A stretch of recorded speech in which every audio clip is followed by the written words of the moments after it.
Listen to me. Don't move. I want to talk to you. Come on, sit down. Et si je te mets une balle dans la tête, hein, qu'est-ce que tu penses de ça? Vous avez un peu abusé de la bouteille, est-ce que je vois?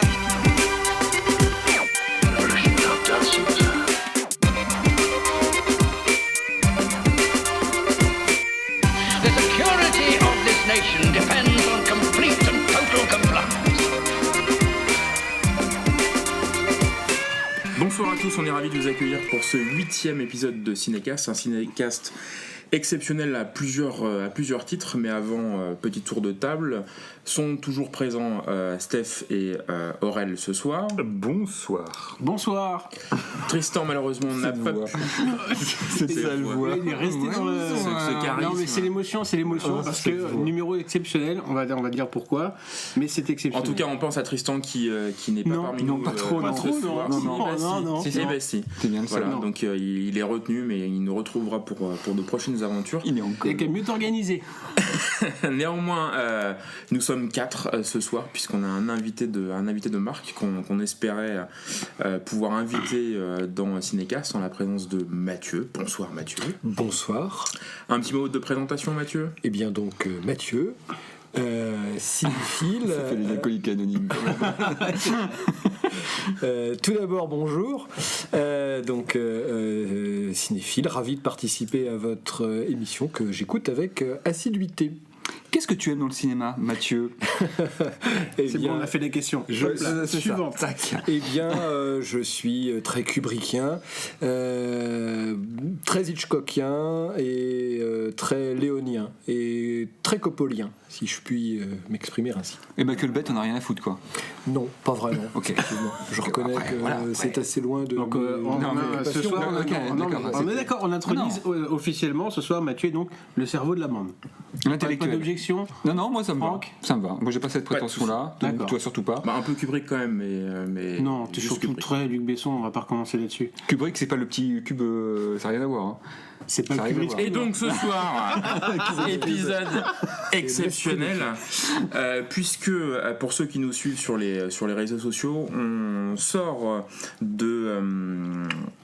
du film d'ouverture d'un festival qu'on apprécie plutôt pas mal à Cinécast, qui est le SoFilm Summer Camp. Rapidement, le SoFilm Summer Camp s'articule au cours d'invités qui sont présents, qui font des cartes blanches, donc il n'y a pas de compétition. Il n'y a pas de thème non plus. Il y a pas de. Alors cette année c'est quand même très polar. L'année dernière ça partait un peu dans tous les sens.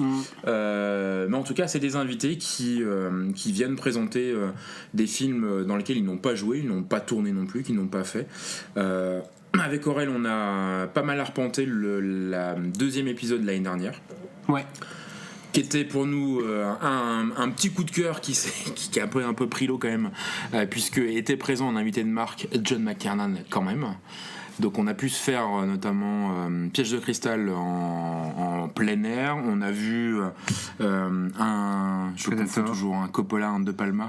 Un De Palma, Body Double. Mathieu fait les gros yeux. Tu sens le sourcil qui se lève. On avait vu effectivement Body Double qui était assez exceptionnel. On a fait Predator en version en copie neuve. Moi j'ai pu faire Thomas Crown. On a Le Roi d'Osier qui a été une petite claque qu'on a vu en fermeture. Donc plutôt un festival assez sympa. Mathieu, je crois que tu as vu aussi quelques films l'année dernière. Eh bien, notamment Predator, effectivement, en compagnie d'Aurel, ici présent. Tout à fait. Et c'était vraiment top. Enfin, en tout cas, c'était une expérience à faire. Mais voilà, c'est un festival qui se prend pas la tête, qui est très simple, avec une programmation il y a toujours quelque chose à trouver. Voilà. Cette année, ça nous plaît un petit peu moins, peut-être un peu moins partant, mais quand même, en cherchant bien, il y a 2-3 trucs qu'on va essayer de voir et qu'on va essayer éventuellement de vous chroniquer. Comme le film de ce soir. Ouais. Comme le film de ce soir. Surtout, on ne pouvait pas passer. Effectivement, film polémique au dernier festival de Cannes. Pas tellement d'ailleurs sur le film en lui-même, mais sur son mode de distribution et éventuellement sa production. En l'occurrence, Okja de Bong Joon-ho. Aurel, petite fiche, présentation. Oui, alors présentation rapide parce qu'il n'y a pas énormément d'infos. Le film est plus connu par le buzz qu'il a engendré à Cannes du fait, de sa sélection 2 des déclarations d'Almodovar sur lesquelles je pense on reviendra, et 3 par la aussi pas oublié, moi j'ai pas oublié les conditions dans lesquelles il a été projeté et cette espèce de mise. Pas oublié. Non, Vous les ronds de cuir. carrément. Je m'en souviendrai. C'est mon clair. bon monsieur. Alors là, je vais faire mon Francis Lalanne plus tard, mais c'était assez scandaleux. Ouais, Cinécast, ça va clasher. C'est clair. Donc du coup, petit film assez surprenant, en tout cas dans le cheminement, parce que Bong Joon-ho, il sort de Snowpiercer, qui était déjà un projet assez particulier, puisque l'adaptation d'une BD que toi t'as lu, je sais plus. Non, j'en ai lu d'autres, que mais tu as pas acheté. celle-là. Non, c'est pas. Oui, c'est vrai. Non. C'est vrai, j'ai oublié. C'est pas toi la culture. Non, c'est à moi. Donc du coup d'une BD française d'anticipation, et qui est un film qu'on vous recommande, enfin en tout cas on l'avait vu Steph, toi et moi à l'absurde séance il me semble, en tout cas au 14 ans, non je sais plus, ouais, et c'était assez génial. Moi je l'ai revu 3-4 fois depuis, Je l'ai vu et c'est vraiment un sortie film télé. Tu l'as vu toi Mathieu? Non.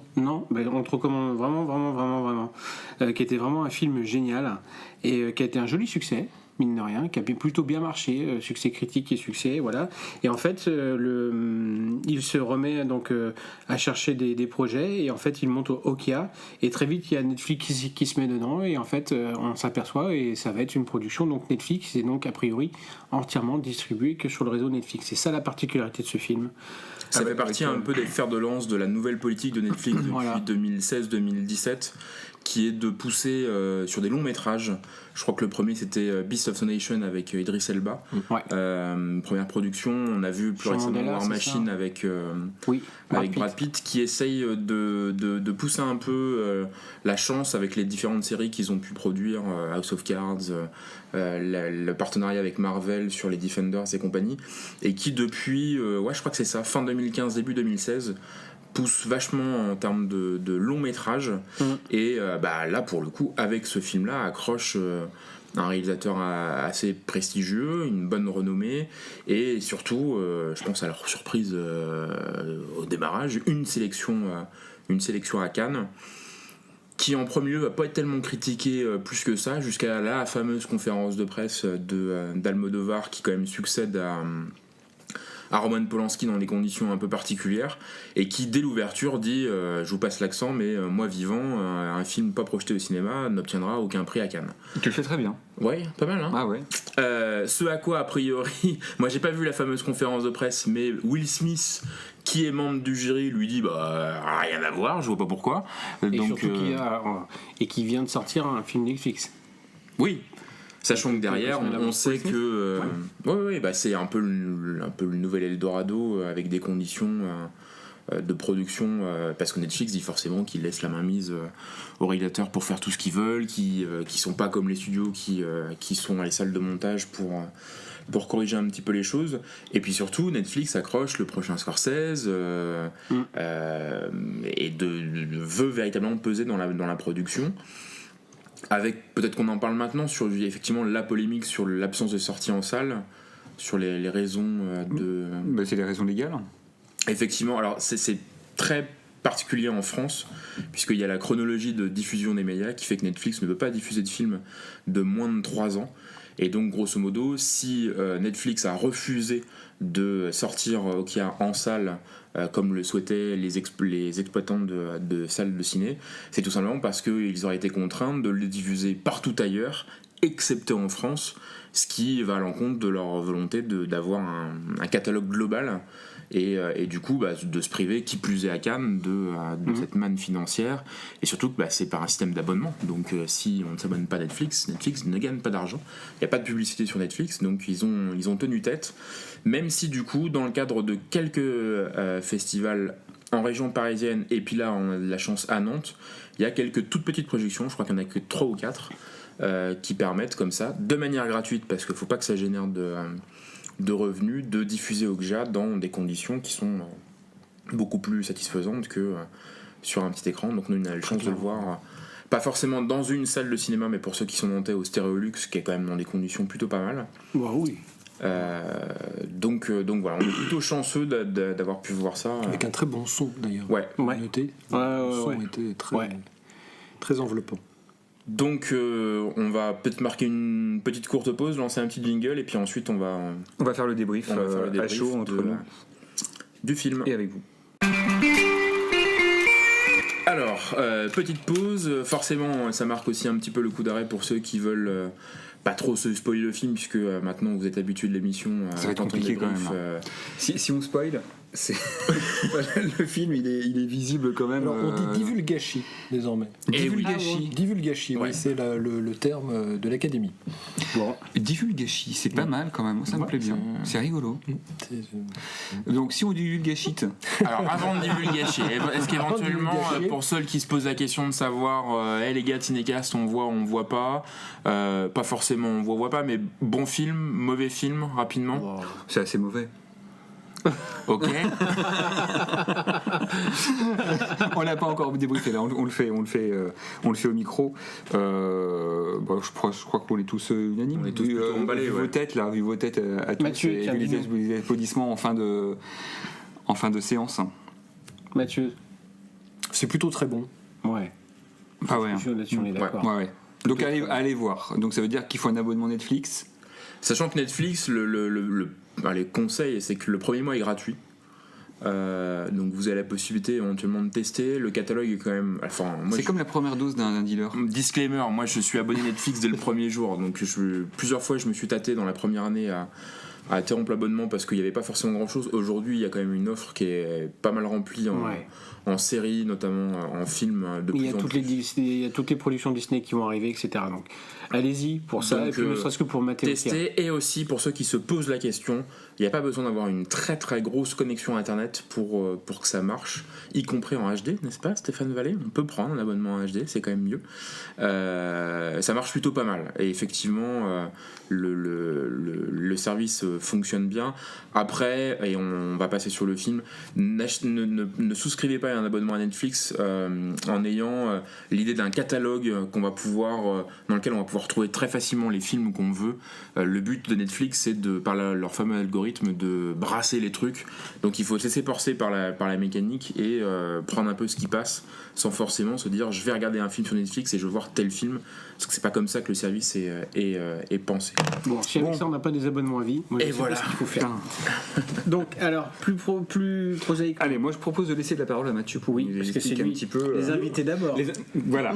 Lourde tâche que celle d'ouvrir le bal sur un film comme celui-là, qui est quand même très surprenant, en bien, véritablement, avec une séquence d'ouverture que j'ai trouvée véritablement fabuleuse. Ouais. En quelques minutes, tout est planté, y compris le personnage de Tilda Swinton. Swinton, dans toute sa démesure et son ampleur. Petite baisse de rythme un tout petit peu après, j'ai trouvé quand même que les séquences bucoliques dans la campagne étaient un poil longues. Ah ouais. Moi je suis d'accord. Ah ouais. J'ai un Parce que peu vous n'avez pas de cœur. j'ai un peu marqué le pas là, je dois dire. Bon, je pense un tout petit peu resserré, peut-être. C'est là où ça aurait été t'es un parti chercher la bière. petit peu mieux. C'est ça. Ouais. Absolument. Et après un rythme là pour le coup, mais à vrai dire, j'avais eu la même réserve à propos de The Host. Ah oui, mais oui. Il y avait des moments qui auraient nécessité d'être un peu Ce que tu retrouves pas dans Snowpiercer du coup. un peu C'est resserré. du coup beaucoup plus nerveux. Ah non, moi je trouvais qu'il y avait aussi une baisse de rythme. dans ce Là, film. je trouve pas. Moi. Je pense que le rythme du train fait que l'avancée est rythmée. Ouais. J'avais peur justement qu'à vouloir s'apesantir pour montrer les différentes strates dans le train, le rythme se retrouve cassé en disant vous voyez, ça c'est le wagon Ouais, mais en fait, machin. là, non. Et puis il y a du design, et puis je veux vous montrer des trucs, etc. Et je trouvais que c'était même parfois culotté de dire on remonte le train parfois à vitesse grand V et on voit plein de choses en arrière-plan et on se rend compte qu'il y a plein de recherches qui sont pas toutes exploitées en disant vous avez vu les détails, etc. Là, au niveau du rythme, c'est vrai que je suis assez d'accord avec Mathieu. Alors ça, c'est marrant parce Les que moi, scènes bucoliques. ces séquences bucoliques, elles m'ont permis de rentrer à fond dedans ouais, moi et aussi. d'être vraiment dans l'empathie vis-à-vis de la bestiole. Ah mais j'entends bien, mais T'as vraiment un côté Miyazaki. En Ah fait. là là, mais Totoro. Mais Mais Totoro, Alors, sachant que voilà, une la petite- Totoro, mais Stéphane, si, il a les mais yeux si, qui non, mais- brillent. mais à un moment donné, un vrai côté, je trouve, t'as la Miyazaki, bestiole, la t'as la petite nature, fille qui une dort petite sur fille, la une bestiole bestiole. improbable, je trouve C'est que- c'est Oui, moi, la ça scène m'a anthologique rappelé de un peu Totoro. Peter Elliott le dragon, on va dire. Mais, Aussi, ouais. bon, Ouais, voilà. ouais. Non, mais- rester dans oui, l'enfance. Non, mais moi, je l'ai vu du Miyazaki. Ah oui, ouais, c'est la Totoro, c'est la Ah scène, bah, cette scène-là. la effectivement, scène de la sieste c'est sur un le hommage. ventre, c'est évidemment ça. Et puis en plus, je trouve que ce sont des scènes qui m'ont marqué moi, au niveau de la lumière. Et toi, c'est Konji, Darius Konji qui est. Oui, qui a la- c'est- la photographie Ouais. est magnifique. Alien 4. Et je trouve que les scènes bucoliques, elles sont mais, d'une Ouais. beauté. Mais Ouais, non, c'est très non, contemplatif, c'est ah très... là là, c'est beau. Moi, j'aime bien. Et moi, le rythme là, j'ai aimé ce mot, cette vraie différence avec la Oui. première scène qui était dans Très cette club. usine. En plus, tu sais, dans cette usine pleine de rouille et tout ça. Tout à coup, tout était vert, tout était beau. Oui, Ah, c'est chouette. Plus lent, enfin, plus, je pense que c'était plus calme, une plus volonté serein. délibérée, hein, Ouais. effectivement, de sa part. Mais bon, Toi, voilà. t'as trouvé ça c'est pour nous. c'est ma petite réserve qui est quand même assez limitée. Oui. Le reste du film, après, je trouve s'enchaîne avec beaucoup d'intelligence. Et comme dans The Host, on est toujours sur le fil entre le grotesque et le dramatique. La comédie, l'horreur. C'est très réussi. Il est toujours sur le fil. Il le fait très bien. Les acteurs sont tous au diapason. Alors, peut-être une petite réserve sur Janelle Hall qui en fait beaucoup, mais bon, voilà, son personnage est manifestement. On dirait Johnny Depp un petit peu dans Pirates des Caraïbes. Oui, ou dans. Ouais, ou moi il me fait penser aussi enfin je sais pas si vous le... Merde, c'est quel film où tu sais, il est reporter en fait, j'ai oublié, qui est sorti l'année dernière. De Gyllenhaal. Ouais. Je retrouverai. Le film de tout de Villeneuve. Ouais, Avec ce par côté... Villeneuve, Non mais Ace Ventura. ce côté un petit peu... Sur le côté aventurier en short. Il y a un peu de ça, ouais, un peu démembré, un peu débile. Non, moi, il m'a beaucoup. Non, le film, moi, globalement, m'a vraiment plu. Je trouve que sur la forme, c'est absolument magnifique. C'est Il y a beau. une fluidité dans les scènes d'action qui est remarquable. Oh. La scène du métro. C'est remarquable. Une Mais ouais. somme de détails. Mais oui, C'est remarquable quand on voit aujourd'hui à quoi en sont réduits la plupart des Ouais. blockbusters américains, caméra tremblée sur l'épaule avec un montage épileptique. Là, on a une scène qui est parfaitement lisible. Et pourtant, il se passe énormément de choses. oui, Enfin, bien c'est sûr. très, c'est très Ouais. dense, très. Et oui, c'est clair. Mais parce que Excusez-moi, on n'a simplement pas expliqué ce qu'était le film, parce qu'il y en a peut-être qui vont pas pouvoir le voir du coup. On pourra peut-être expliquer un petit peu le pitch. Oh, mais le pitch, il est, c'est très simple. C'est un peu dans un monde, enfin, je sais pas comment dire, ça s'ancre pas forcément dans le monde réel. En fait, c'est pour répondre à une sorte de Post-contemporain. voilà, c'est en fait une nana qui hérite d'une entreprise agroalimentaire qui a une très sale image et qui a l'idée C'est Monsanto. marketing. Voilà, Monsanto. C'est Monsanto.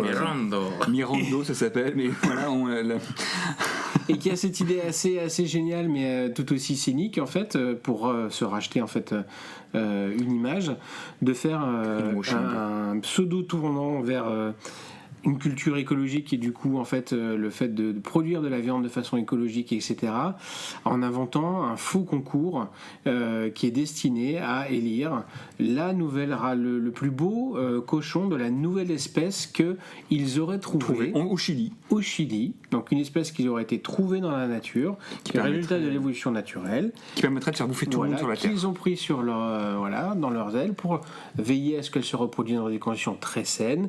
Et donc il y a un concours, ils en dispatchent un peu partout. Alors, il faut préciser peut-être que le cochon, en l'occurrence, a à peu près la taille d'un hippopotame. Ouais, grosso modo. c'est un hippopotame avec des oreilles de cocker en fait. Entre un pécari et un hippopotame. Voilà, c'est ça. C'est vendredi la vie sauvage chez les hippos. Et sauf que du coup, les choses ne font pas voilà. Et donc nous, on suit, une fois le projet présenté, on suit plus particulièrement le cochon qui a été confié Un éleveur coréen. un éleveur coréen, et plus particulièrement la relation que du coup a noué la petite fille de cet éleveur coréen avec leur exemplaire, en tout cas leur cochon Voilà. Et Qui les porte- choses vont se gâter. Qui donne donc son Ouais. nom au film. C'est ça, cochon. Non, oui, pardon. copain. Et donc les choses vont se gâter à partir du moment Forcément. où Monsanto va voir récupérer son cochon. Ça c'est le pitch. Ça c'est le pitch. Voilà. Donc il y a pas mal de péripéties, mais oui, en gros c'est. Dont l'intrusion d'une savoureuse équipe de protection des Ouais, animaux. mais en fait c'est ça L'armée des douze je singes. trouve que à la réflexion, c'est qu'il y a quand même la première partie qui est très naïve, très douce, etc. Voilà, et puis la partie qui devient un peu plus comique avec l'entrée en scène de ces mecs qui libèrent du coup Okia d'une première tentative de Monsanto de se l'accaparer et qui est très drôle. Et avec, moi je trouve, la deuxième partie du film que du coup est extrêmement violente. Avec un Assez, tiers. et assez glauque, qui du coup a fait que quand les lumières se sont, enfin en tout cas quand la musique, Oh bah là, un c'était silence de mort. de mort dans la salle, mais qui moi m'a glacé parce Ah qu'en oui. fait, comme T'es mal à l'aise. Hein. l'empathie est vraiment créée avec cette petite et puis ce cochon. Et qu'on n'a surtout pas envie de les voir se séparer, en fait, et en plus il va, je trouve, moi, pousser le curseur de plus en plus loin. C'est-à-dire que quand on pense que déjà elle est capturée, on trouve ça déjà cruel. Quand on voit en fait que du coup elle va être emmenée, se forcer à se reproduire, Arrête cette avec scène. en fait on assiste à un Monstre. viol caméra, Ouais. et c'est assez horrible. On pense déjà qu'on est assez loin, je trouve, dans l'horreur, mais en plus après il la charcute, mais en plus après il la rend barjot. Enfin c'est quand même assez dingue. Il y avait un côté, je trouve, assez il va très Progressif. Bah, ça va avec le Il cynisme va aussi très loin, hein. de la condamnation.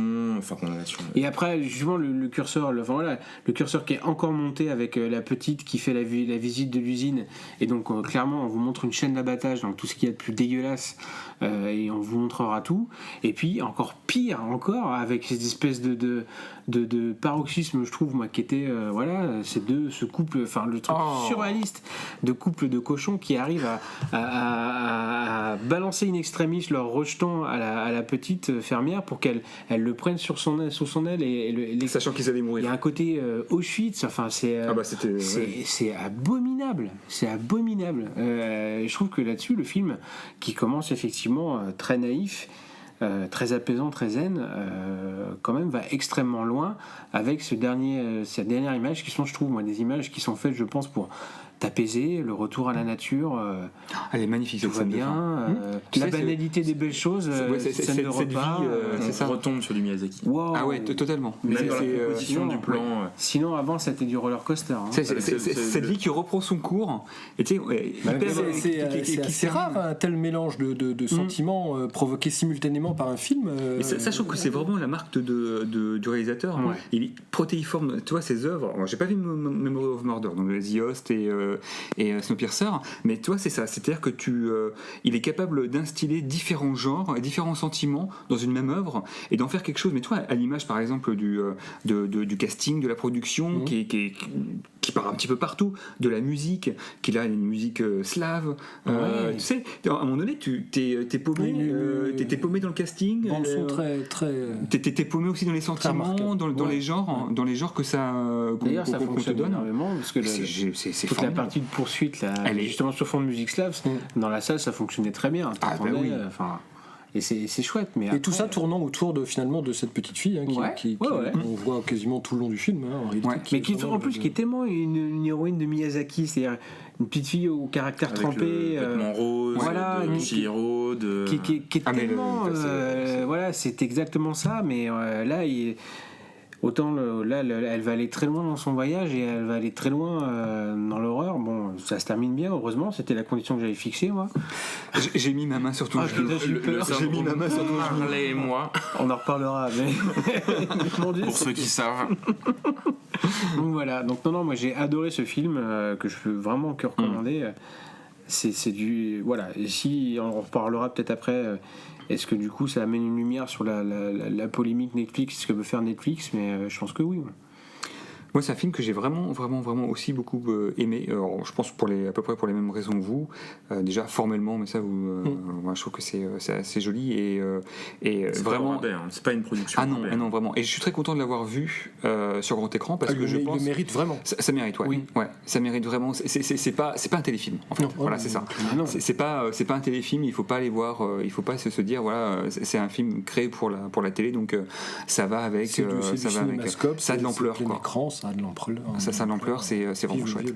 Moi, ce que j'ai aimé, en fait, j'avais peur parce que le thème tel qu'il nous est amené au début sur cette firme Monsanto, ça pouvait assez facilement tourner sur le manichéisme, et donc d'avoir les gentils et contre les méchants. Donc les gentils sauveurs d'animaux, les gentils paysans, et puis les méchants industriels. Et en fait, moi j'ai vraiment ressenti les choses sur quelque chose qui n'était pas du tout manichéen, mais plutôt assez partagé, parce que le Fonds de libération des animaux, à un certain moment, sont totalement à côté de la plaque, ils font n'importe quoi. Et on ne peut pas non plus considérer que Tilda Swinton, qui incarne la présidente de Monsanto, soit totalement à côté de la plaque, parce que dans un premier temps, elle a un élan hyper généreux. Pas du tout d'accord. Hyper généreux.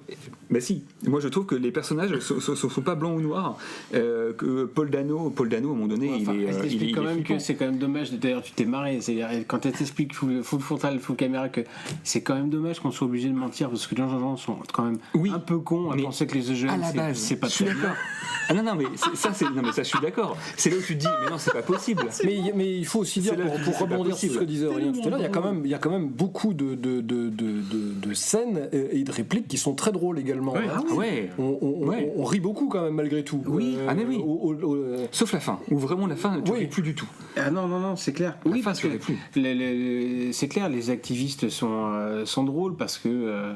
Le type là qui est en train de défaillir dans le camion et qui veut rien manger parce que c'est l'empreinte carbone. Voilà, tout est de toute façon rien ne va, et donc qui est en train de défaillir, et donc au début c'est comme ça. Je trouve que le moins au bout d'un moment le rire va devenir un peu jaune, et puis du coup à la fin effectivement et heureusement tu termines sur quelque chose de plus apaisant, parce que wow, ça a pu être compliqué. Oui, mais c'est pas forcément non plus extrêmement optimiste. On termine sur quelque chose d'apaisant, mais ils sont finalement coupés du monde. Ils vivent en autarcie, donc le reste du monde est quand même essentiellement laid dans le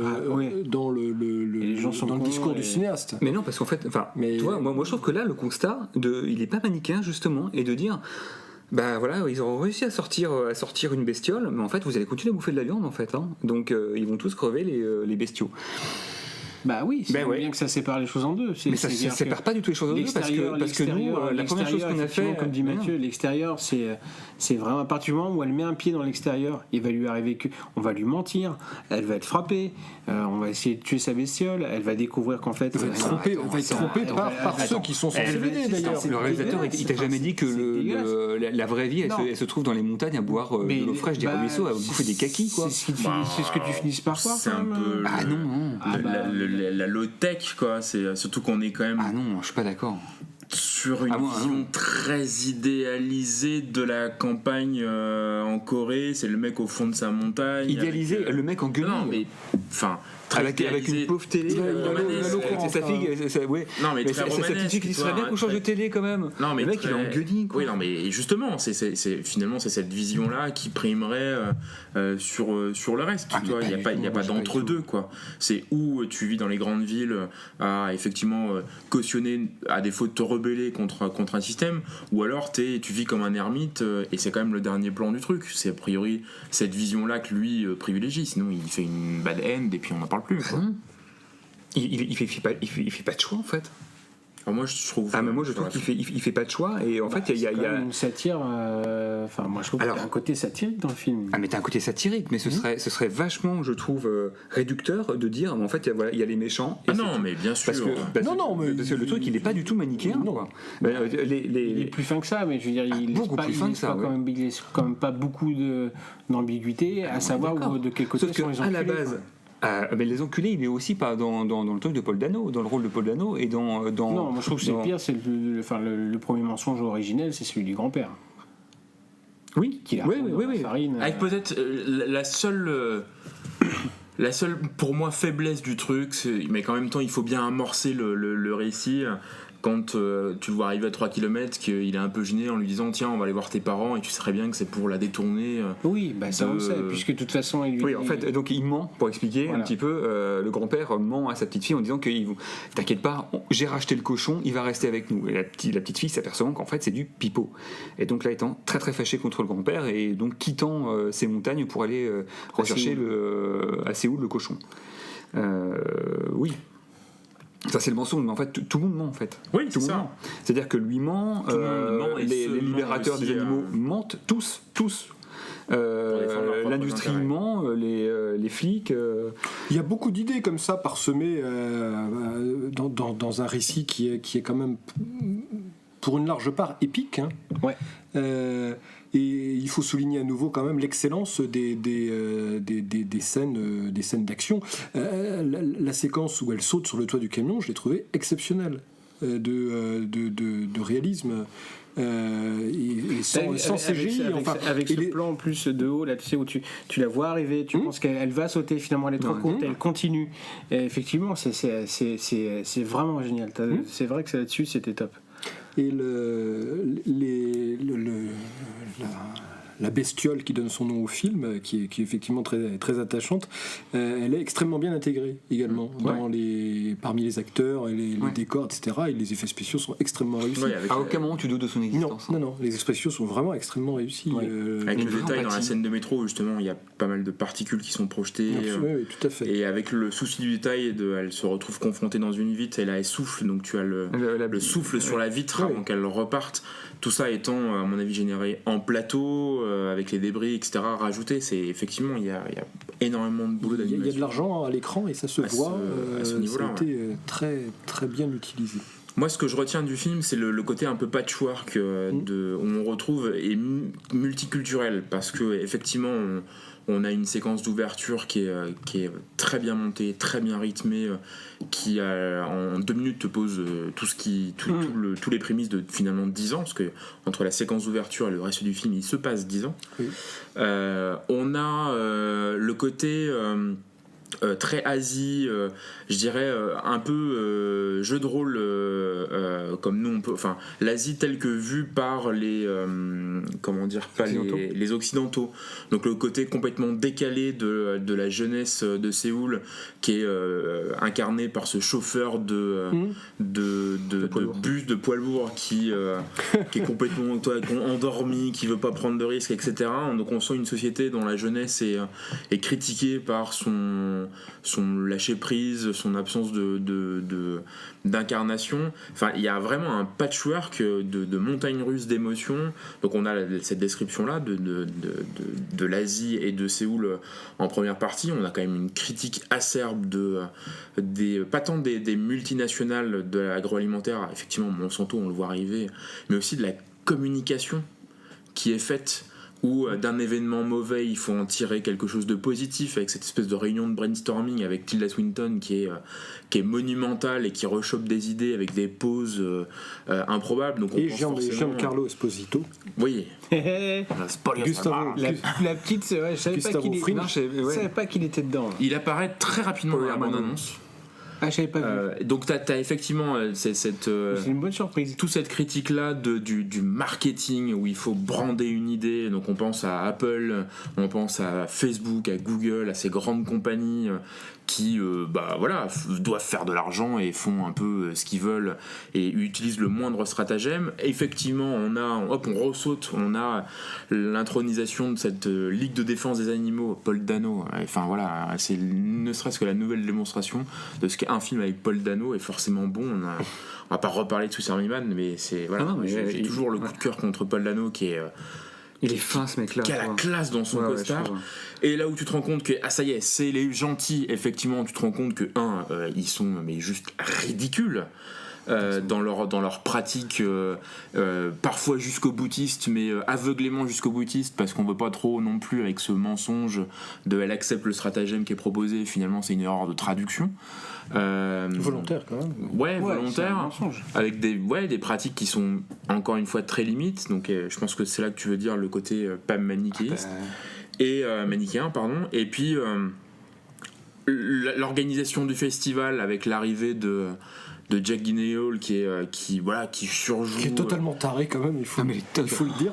avec cette population du coup qui se pose absolument aucune question sur l'intérêt de ce qu'on leur donne dans la rue et qui participent sans trop se rendre compte, avec du coup toutes les coulisses qui sont décrites encore une fois de l'industrialisation, avec effectivement cette phrase qui est finalement peut-être assez proche de celle de Jobs en disant les gens ne savent pas ce qu'ils veulent acheter, c'est à nous de leur dire ce qu'ils doivent acheter. Enfin, t'as une sorte de consumérisme abouti qui va jusque là, et puis il y a un moment de fracture qui est d'ailleurs je trouve assez bien caractérisé dans le film, où grosso modo il y a une défaite dans le camp, si on peut dire, des gentils.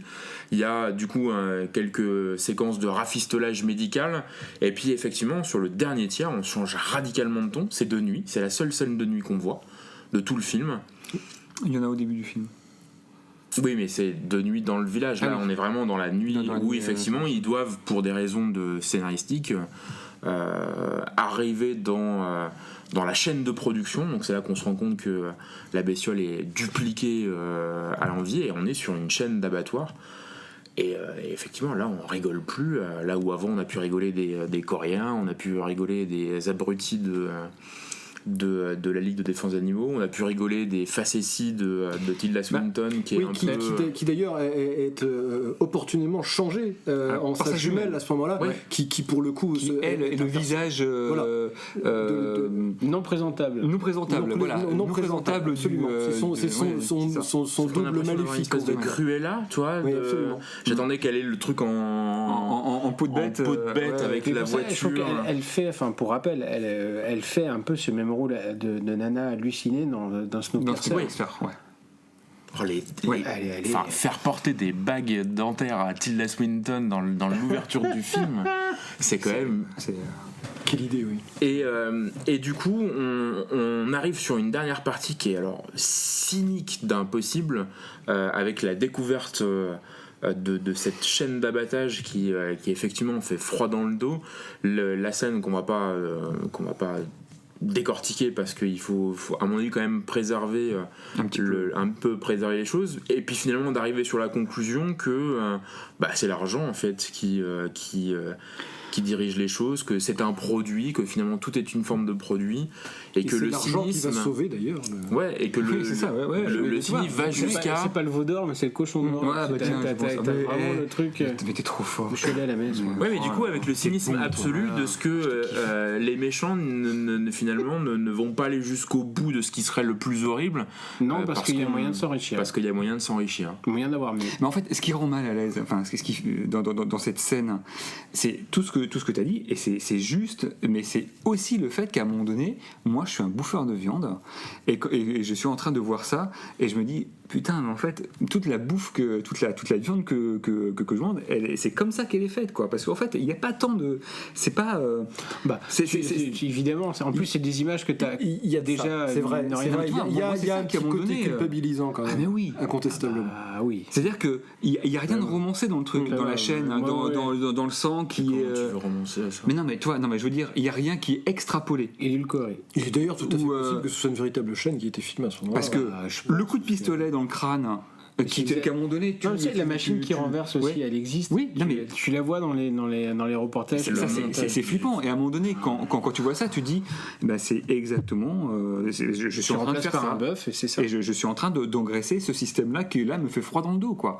Et c'est terrible. Et ce qui est terrible, du coup, c'est la fin dont tu parlais tout à l'heure, Aurel, avec cette petite fille, cette petite fille qui arrive à sortir de l'usine avec la bestiole. Pour expliquer l'image, c'est qu'en fait, il sort de l'usine et il remonte une allée dans laquelle de chaque côté il y a des barbelés avec des milliers de bestioles qui sont là et qui voient la petite fille et Okia partir.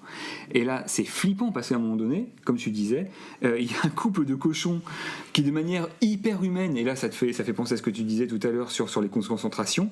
C'est une image qu'on a vue, Sven l'avait dit aussi. Ah, peut-être. Écarte les barbelés pour faire passer le petit, parce que lui sera sauvé, quoi. Et c'est une image qu'on a vue dans les films de guerre, dans les films. X-Men. Et c'est une image horrible. Ça, couplé à ce qu'on a vu dans la chaîne d'abattage, moi, ça m'a Enfin, le son. plus de surcroît, toutes les bêtes qui se mettent à hurler. qui se mettent à hurler. Et puis surtout le pour son, les parce que saluer, quand elle remarche, elle l'entend. Ce qui n'est pas possible d'ailleurs, parce qu'elle ne l'entendait pas avant. Donc c'est là pour le coup une création un effet de mise en scène. Ouais. J'ai pas compris. Quand elle va vers l'usine, elle n'entend pas le bruit des pistolets. La remontée, elle est rythmée par les coups de feu. Alors que quand elle Oui, elle ça arrive, arrive. alors que ça, c'est une construction de cinéma, mais effectivement elle marche et t'as l'impression C'est qu'elle abominable, qu'elle sursaute à chaque fois. sursaute à chaque fois qu'elle entend. Toi, tu sursautes quand t'es des Quelle horreur. Ouais. Quelle horreur.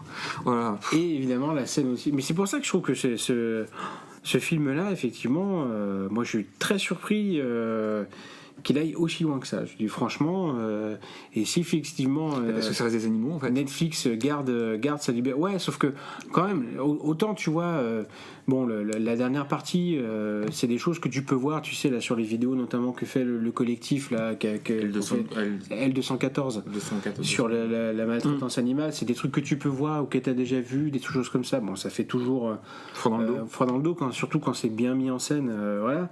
Mais moi je trouve que moi je me remets pas de cette scène, enfin de ce passage là dans le laboratoire, hein, On peut le confirmer, t'as mangé un wraps végétarien ce soir. oui, c'est clair. Pour ceux qui me connaissent, c'est exceptionnel.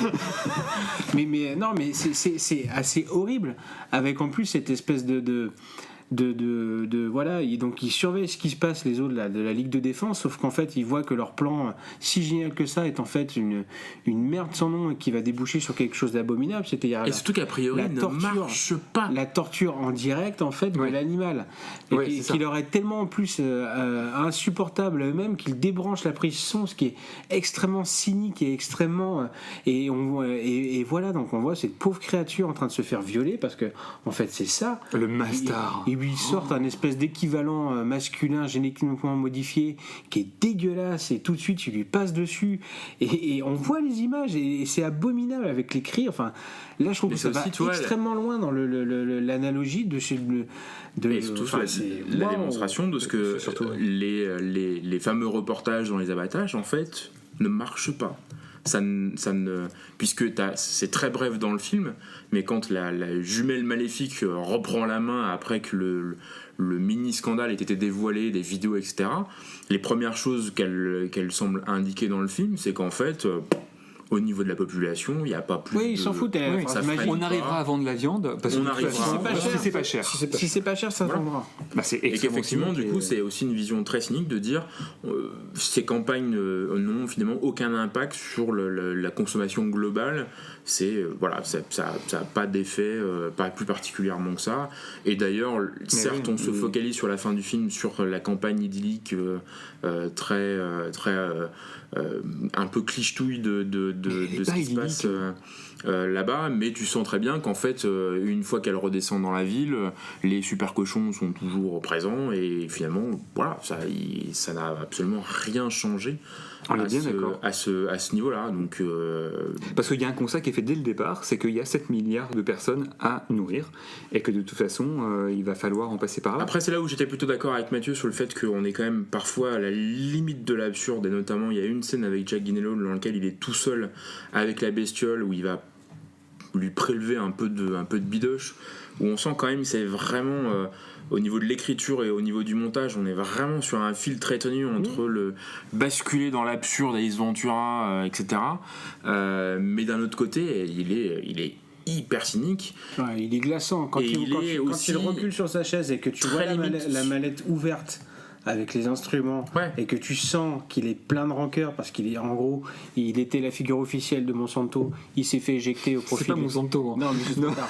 Moi je le dis. Moi les ronds de cuir, j'ai pas peur. Et on va dénoncer ce soir. Voilà, à 11h15. Et donc voilà, et quand donc tu sens qu'il va faire quelque chose. Oui. Mais je veux dire que par contre, quand il recule et que tu vois la mallette avec déjà les instruments de torture qui caressent le truc, c'est glaçant, et moi je l'ai trouvé glaçant à partir de là. Oui, mais après du coup là où moi j'ai il est visqueux. Le film effectivement est disponible à compter d'aujourd'hui sur la plateforme. il y a eu pas mal de projections de presse. Le film a déjà été vu par un certain nombre de personnes. Moi, j'ai pas vu. Alors, je me suis préservé aussi un peu de ça, mais j'ai pas vu de film. Le film doit être capté par justement des associations véganes ou autres, comme étant réutilisé. Comme vous voyez, tout ce qu'on veut vous dire, finalement, vous le voyez là. Parce qu'on est quand même aussi très limite sur un film un peu pamphlet sur le végétarisme, sur la consommation de masse, sur tout ce genre de choses-là, où il suffit qu'on se pose un minimum de questions, ce qui est moi mon cas, sur les modes de consommation et éventuellement le fait de devenir végétarien, même si c'est compliqué. Là, tu sors de là, effectivement, tu peux plus vraiment te poser la question, au même titre que les reportages qu'on a pu voir sur L214 mais du coup cette partie-là du film a été vachement préservée du public et a pas été repris et en tout cas a pas été axé dessus pour vous dire et il y a rien de ça dans la bande-annonce non plus d'ailleurs. Non. Ah oui, moi j'ai pas même vu si la tu bande-annonce. sens un peu qu'il y a quand même dans la bande-annonce une critique de l'industrie agroalimentaire. Moi j'imagine absolument pas qu'on parte sur cette direction-là, à montrer les choses de manière. En plus, en termes d'image, alors moi j'avais pas vu que c'était Darius Khondji, mais t'as un film qui est très bien éclairé jusqu'à la fin, où là t'as un vieil éclairage au néon qui est en termes de cinéma le truc le plus dégueulasse du monde parce que c'est une lumière très froide, très blanche, etc. Avant c'est très coloré, y compris à New York où il y a pas mal d'effets de couleurs, etc.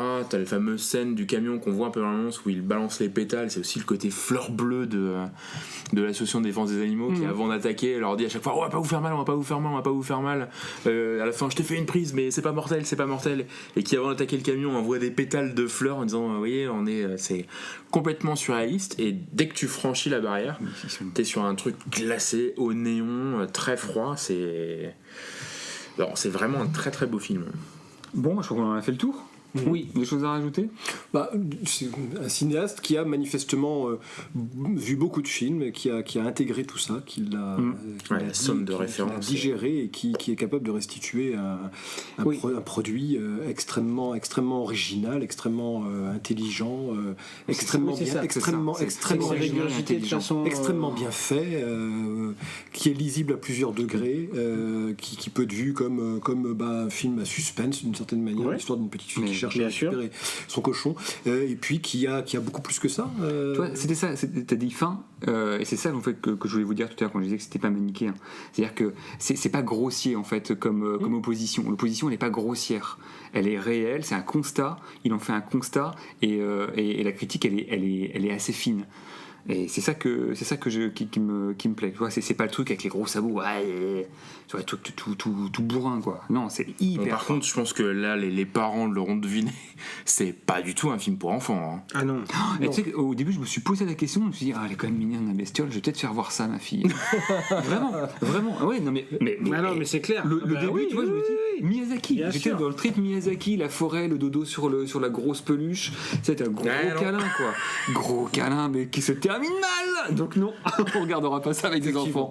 C'est clair, il faut attendre un petit peu, mais c'est peut-être un peu là où la communication et le fait de vouloir préserver l'effet très tragique du film peut peut-être se retrouver en difficulté, c'est qu'effectivement dans la bande-annonce que moi j'ai revue avant-hier, absolument pas présager ça, et effectivement le réflexe que t'as c'est elle est gentille la bestiole, je vais regarder ça. Non, interdit. du tout.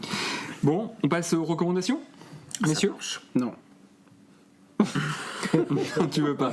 Bon, C'est pas réfléchi. on va quand même le faire. D'accord. Allez. Alors on enchaîne sur les recommandations. Qui commence? Toi. Moi? Ouais. Je pense que je vais te couper l'herbe sur le pied, donc du coup je vais en profiter. Ghost of Mars. Aucun rapport, mec. La cruauté du monde sur Mars. Moi j'ai pas arrêté de penser pendant ce film à un jeu vidéo que je n'ai pas encore terminé, The Last Guardian, dans le côté attachement, animation d'un enfant avec une bestiole. C'est la suite de Mario Kart. Tu vas pas me les faire à chaque fois, quoi. C'est clair que la culture jeux vidéo, c'est pas toi.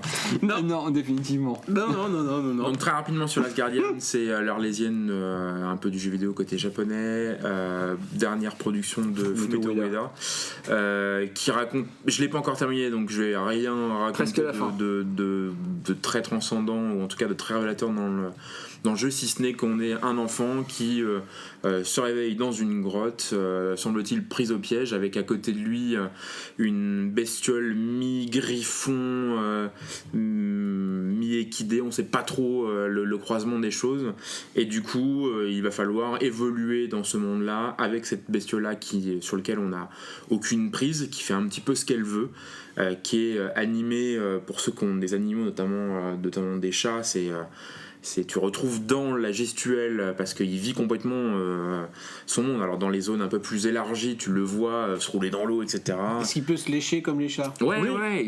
C'est avec la patte et tout. c'est sidérant. Ouais. C'est sidérant, voilà. Ma femme qui n'est pas du tout jeu vidéo. Grande langue en plus, donc. Une litière. Voilà, Mathieu, c'est ça. C'est quelle plateforme? C'est ça, sur PS4. PS4 uniquement. Donc voilà, donc dans ce côté interaction et projet un peu maudit, mais qui s'en sort, vous en sort très bien. Voilà, moi je conseille ça. Que je suis en train de faire avec ma fille, du coup. Ouais, c'est vraiment bluffant, et si vous avez aimé en voyant Okia toute cette scène-là un peu bucolique d'interaction avec un animal, c'est une autre bestiole qui est tout aussi onirique, mais qui fonctionne plutôt pas mal. Et j'ai une mini reco. Si vous avez aimé Transpersonnage, je ne saurais vous conseiller que de lire Silo, qui est en fait à peu près la même chose, mais dans des catastrophes, guerres thermonucléaires, etc. Il y a plein de tomes à ça. Il y a 3 tomes. Ça. Et en fait, le premier est très bon, le deuxième et troisième s'efforcent à expliquer un petit peu l'origine des choses. Forcément, ça perd un peu de sa puissance, mais lisez au moins le premier. Ce sont des gens en fait qui vivent dans des espèces de silos antinucléaires qui font 60 étages, dans lesquels on retrouve, comme dans Transpersonnage, à différents étages les castes entre les travailleurs qui mettent la machine en route, parce que du coup tout est détaillé, comment l'air est traité, etc., comment on doit pomper l'eau qui doit nécessairement remonter à la surface.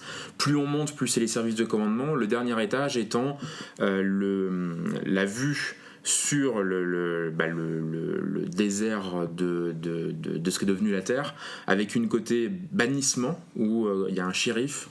Quand on respecte pas, on est banni, donc on regarde la personne qui va finir par s'effondrer, avec aussi une notion de est-ce que c'est aussi pollué que ça à l'extérieur ou pas. Et le premier tome raconte en fait une insurrection. High Rise également. Au sein de ça, et donc on retrouve à peu près la même mécanique. Moi je suis toujours étonné que ça n'a pas été adapté ou en série ou en film. Il paraît que c'est en discussion, donc le premier tome est excellent, vraiment, ça se lit très rapidement. Le deuxième et troisième, voilà, on commence à expliquer le pourquoi du comment. Ça perd un peu de sa saveur, mais c'est tout aussi bien. Donc, tu sais pourquoi ça n'a pas été adapté? Parce que c'était long, c'est ça? C'est à cause de Valérian. Tout est parti dans Valérian. Il n'y a plus rien, mon pauvre monsieur. Donc voilà, plus d'argent. Mathieu, des petites recos peut-être? Eh bien, j'ai vu hier soir K.O. Au cinéma avec Laurent Lafitte. Un film sans doute pas complètement abouti, mais intéressant. Sur l'histoire d'un homme qui va voir sa vie brisée par un événement que je ne vous raconte pas évidemment, puisque si vous allez voir le film vous le découvrirez. Je pense que j'irai le voir parce que j'étais très surpris par la bande-annonce. Bande-annonce très intéressante qui m'a donné envie de voir le film effectivement, et il mérite d'être vu incontestablement, même si bon, il y a sans doute un certain nombre de choses qui auraient pu être approfondies ou faites autrement, au point que finalement les repères entre la réalité de ce type et son présent se brouillent au fur et à mesure du film.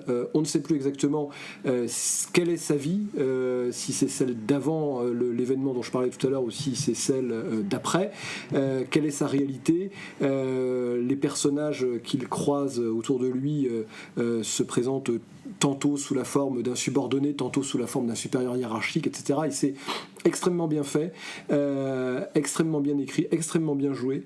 Et c'est un film qui mérite le détour, incontestablement. Ce qui nous change un peu du flot de comédie française qui sort depuis 2017. Là, on est rendu à 2-3 comédies. Oui, mais c'est un film qui justement mérite d'être soutenu parce qu'il y a un vrai effort. Il y a du Fincher, incontestablement. Le réalisateur a manifestement réviser ses classiques, il les connaît bien. Il y a du Fincher, il y a un peu de Sautet. C'est vraiment un film à voir. Pourquoi pas, ouais. Allez, Bon, vas-y, alors, lance-toi. Va. Ah ouais, non. Va. Moi, j'en ai pas. Le wrap tofu. J'ai pas de tofu, ouais. Vraiment, ça change de la viande. Puisque vous me faites chier avec ça, mais Marley et moi. Oh là là. Ah, vas-y, Regardez Marley et moi. Bon. Alors là, on va faire une pause de 5 minutes. Voilà. Tu vas nous expliquer ton traumatisme avec ce film Marley et moi. Alors, Donc, Marley et moi, avec Jennifer Aniston et notre copain Owen Wilson. Voilà, Owen Wilson. Qui, exactement. C'est vrai. Arrête, en plus, t'adores Owen Wilson. Serial Nosser. Mais ça y est, le sort. Serial Nosser, les gars. Monsieur. Allez, vas-y. Bref. Marley et moi, donc, ils adoptent un bébé labrador qu'ils ont tout petit, ils vont le garder toute leur vie. Et donc, en fait, ce chien les accompagnera un petit peu dans leur chemin de vie, puisqu'il y a un moment où ils vont croire qu'ils vont plus s'aimer pour finalement revenir ensemble. Et donc, voilà. Et la dernière, donc, on a regardé ça avec ma femme sous le thème, on avait que ça à foutre à regarder. Et en fait, on trouvait ça en plus rigolo, il y avait un chien, etc. Et on a été traumatisés par le dernier quart d'heure, puisque le chien n'étant pas éternel, il meurt plus vite que les propriétaires. Et donc, la dernière quart d'heure, c'est le drame. Et donc, Jennifer Aniston et Luke Owen Wilson, qui sont donc chez le veto. Le chien est en train de mourir sur une table, en fin de vie, et donc, il lui parle pendant un quart d'heure, comme quoi ça a été un bon chien, etc. Donc, ils accompagnent le chien qui est tout doucement en train de mourir. Et nous, voilà, Niagara, hop là, hop. Et donc on a chialé comme deux idiots pendant un quart d'heure, 20 minutes pour se regarder à la fin avec des yeux rougis, tu sais, oh, c'était bien, oui c'était bien. Et donc maintenant je ne supporte encore moins quand il est question qu'un animal meure ou soit maltraité à l'écran. D'où ma main sur ta. Oui, parce que je. Les vannes sexuelles à ce moment-là. Non, mais j'ai apprécié ton soutien parce que je te cache pas que vraiment la scène du labo a été extrêmement compliquée. Voilà. Je me doute. Aurel ne respecte pas grand-chose, y compris les mères et les sœurs. Et les sœurs aussi, et les gens en général. Mais alors les animaux. Si, les animaux aussi. Là, ouais. On touche pas. Non. Ouais, je sais pas, chacun sa sensibilité. Mais je vous respecte vous, les gars. C'est déjà ça. On t'en remercie. Merci. Effectivement. Pas beaucoup plus de recos de ma part, si ce n'est ceux qui n'ont pas vu The Host, vraiment de se précipiter vers ce film, qui est là également un film très différent. Il y a plein d'approches différentes entre la comédie, le film de monstre, le film d'horreur. Voilà, un chouette de film sur la société. Ah oui, très. Mais il a quand même une filmo, ce type, qui est quand même pour l'instant. Qui commence à. Du coup, le Memories of Murder, tu vois. J'ai très envie de voir ce film, mais comme je l'expliquais à Stéphane, il est très compliqué de le trouver en DVD. Alors, on en a fait l'expérience avec Mathieu, parce qu'on a regardé sur Amazon. Je dis, mais il est à 12€. Ouais, bien sûr, sauf qu'il est en italien.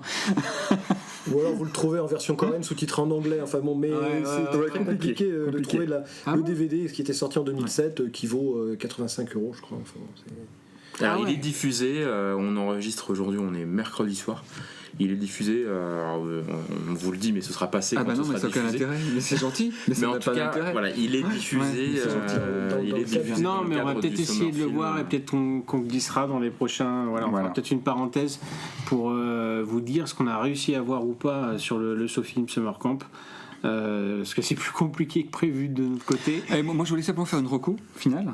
Quand même pour tout ce qui est film de contestation sur si on veut vraiment un film de contestation le péril jeune, un film de contestation sur la société de consommation. Je peux boire un café avec ça. Je pense qu'il n'y a pas eu beaucoup mieux que le zombie de Romero. Voilà.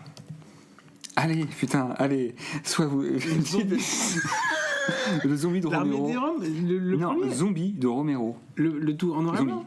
Il est pas en noir et blanc, Zombie. Je sais pas. Chronologiquement, t'as la nuit des morts vivants, Oui, c'est ça. Zombie Non, mais et oui. le jour des morts vivants. Zombie, c'est quoi? C'est celui qui est remaké C'est par celui qui se Snyder passe qui s'appelle Armée des Morts. ouais, Dans le exactement. centre commercial. Dans le centre commercial. Ah ouais, il est chouette celui-là. Qui est, Alors, disclaimer, je n'ai jamais compris pourquoi est-ce qu'on disait que les films de Romero étaient aussi contestataires. Enfin, je sais parce pas. que ça se passe dans un centre Dans un centre commercial. commercial, une horde de personnes qui errent sans but dans un centre commercial. Ça, à un moment donné, ça fait pas tilt. T'aimes pas rêver. Voilà, je trouve que le côté. Où est ton âme d'enfant? Où est ton âme d'enfant? C'est un peu un côté un peu. C'est des très bons films de zombies. C'est des jalons dans la création du genre. Mais c'est au-delà ce de ça. côté-là, moi, m'a toujours un peu surpris que ce soit la porte d'entrée de Romero. C'est un artiste social et compagnie. Et voilà, alors moi j'étais vu en même temps relativement jeune, donc je garde encore cette image-là où c'était plus les mises à mort et l'intrigue qui m'intéressait. Il faut le revoir avec un regard un petit peu, Mais je l'ai revu, mais après, politique. c'est quand même très surpé. C'est pas. Ah bah non. Ouais, c'est un lieu. Il y a que le 3 qui est très critique dans le par silo. rapport. Oui, c'est ça. Par rapport au rôle de l'armée, etc. Qui là, mais je l'ai vu en même temps un peu plus vieux. Mais alors le 2. Ah mais le 2, enfin, il y a pas plus clair. Je trouve que tu vois, c'est là comme satire sociale, il n'y a pas plus clair que ça, du plus évident et comme message hyper simple. Et donc Ghost of Mars, le message politique, c'est Carpenter, Ne faites pas de cinéma quand vous êtes sénile. C'est ça le message. Et surtout, ne vous approchez pas du bon tant pis. Merci. Bon, on en termine là. Allez. Ouais, je pense que c'est une bonne fin. Putain. Bon, on vous remercie. Le jour où Carpenter viendra ici, les gars. Le jour où il viendra ici. Ouais, d'accord. Allez. Ouais. Bon, bah, attends, on peut peut-être demander à Mathieu s'il a bien aimé. Tu kiffes? Alors, Absolument, mais oui. Bon, on se revoit alors pour ton Ah, je reviendrai avec grand plaisir si vous m'accueillez à nouveau. avec un grand plaisir. Table. Voilà, fin de cette émission. Vous pouvez nous retrouver comme d'habitude sur Facebook, sur la chaîne YouTube. N'hésitez pas à partager la page Facebook, à vous abonner éventuellement à la chaîne ou également à nous faire parvenir vos commentaires sur ce qui fonctionne, ce qui fonctionne pas. C'est très important pour nous. Voilà, pour qu'on puisse avoir des retours. Je sais pas. on aura des imitations de Jane Birkin pourries. Moi, c'est dégueulasse. Voilà, c'est. ok. Merci-moi, Jane Birkin. Effectivement, comme l'a rappelé Aurel, on va essayer, même si finalement en définitive tout va un peu reposer sur lui, de couvrir. Voilà, on pourra pas le faire autant qu'on aurait voulu parce que nos agendas, notamment professionnels, vont court-circuiter un petit peu les choses, mais restez attentifs. On devrait pouvoir, notamment Aurel, chroniquer quelques autres films du Summer Jamais Film. quand on parle du cinéma, monsieur. Ouais. Du film Summer Camp. Voilà, on n'a pas la couverture qu'on aurait voulu, mais bon, bah c'est pas grave. D'ores et déjà, on peut chroniquer Le Samouraï ou La vie est un long fleuve tranquille. Oui, c'est qui ça. font partie des C'est ça. diffusions Ouais, de ouais, cette année. C'est clair. Ou de mammouth. Voilà la scène de masturbation réciproque. Tu m'as refroidi avec ça. Moi. J'ai jamais regardé. Alors moi j'ai pas vu, mais Ça dépend, te mais, rappelle Hein? Mais ouais, les cours catholiques. Une séquence qui va assez loin, effectivement. Bon, Allez, au revoir. Oui, allez. Bah oui, s'il te plaît. Donc on va tous vous dire au revoir et puis à bientôt donc pour le prochain épisode. Comme d'habitude, on ne sait toujours pas. Ah, on a une petite idée quand même. Quelle sera la prochaine. Après un film prochaine intellectuel, peut-être une bonne on bousasse. a fait deux, Moi, on a fait deux des films intello. Hein. Mais non, mais c'est pour ça que le Transformers, moi. Deux films avec Paul Dano. Ah ouais. Le Transformers. Bon, allez, peut-être on met une pièce sur. Allez, et Transformers avec une bouteille de rouge. Paul Dano, on peut quand même ajouter qu'il tenait la dragée haute à Daniel Day-Lewis dans There Will Be Blood. Ah merci. Daniel Day-Lewis Mathieu. qui- Et c'est Oh là là là là. Et- Vous avez été ensemble. Non, on repart pas dans le. Non, mais on peut saluer Daniel Day-Lewis quand même. On peut lui dire au revoir Il comme revient. on dit. Qui va comment dire. libérer la place pour les futurs Oscarisés. Il Bon, reviendra. J'en ai tellement maintenant. Je Regarde Sarkozy, il est parti. C'est vrai que l'affrontement entre Daniel Day-Lewis et Il en Paul a un Dano ou dans deux. There Will Be Blood était quelque chose d'assez Il phénoménal. en a que quand deux. même, en termes d'interprétation. Daniel. Je sais. Bah non. Il y en a un si. peu plus, je crois. Il y en a 3. 3. Il a 3 Oscars. Le dernier des Mohicans. Allez, There Will Be 3 Blood. Oscars et c'est Lincoln. l'acteur le plus oscarisé de tous les temps. Alors moi, je meilleur. pense que tu te trompes sur ta liste. Alors les deux derniers sur C'est My There Left Will Be Foot. Blood et. C'est My Left Foot le premier. Ah, Il n'a pas peut-être. pour Daniel Mohican. allez. Mais c'est le meilleur. My Left Foot, There Will Be Blood et Lincoln. Voilà, mais There Will Be Blood, ouais, on fera peut-être un autre podcast. non, Allez, non, mais pour une fois qu'on est entre personnes civilisées et pas oui, les tâcherons du cinéma, hein. Et putain. Quelle condescendance. Voilà, C'est très manichéen. Tout à fait. bon, Transformers 5 en attendant, ça devrait être. Allez, au revoir les gens. C'est ça en même temps que Baywatch, donc. Arrête. Yasmine Bliss. Bon, allez. Oh là là, oui, bon, il est temps. Allez, merci, au revoir. Merci.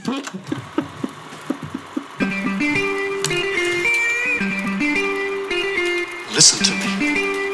Don't move. I want to talk to you. Come on, sit down. Let's go, bye. Et si je te mets une balle dans la tête, hein, qu'est-ce que tu penses de ça? Vous avez un peu abusé de la bouteille, est-ce que je vois?